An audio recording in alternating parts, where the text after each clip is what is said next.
సికింద్రాబాద్ పద్మారావు నగర్లోని ఈరో నేచర్ స్కూల్లో correspondent mister Thomas Uday Kumar వారి ఆధ్వర్యంలో 78వ స్వాతంత్ర దినోత్సవాన్ని పురస్కరించుకుని జాతీయ జెండా ఆవిష్కరణ చేశారు.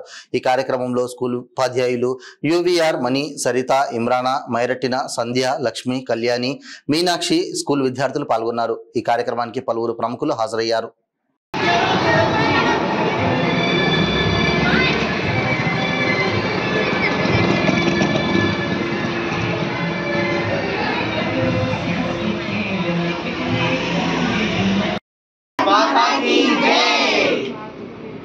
Celebrating 78th Independence Day. So from Euro Nurture School, we are wishing all the Indians happy Independence Day. And this is a developed country now.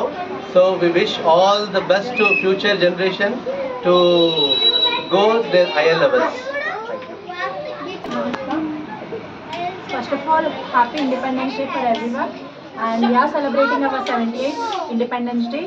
This is the most important day for us because on this day in 1947 we have got the independence from the British rule. Thank you.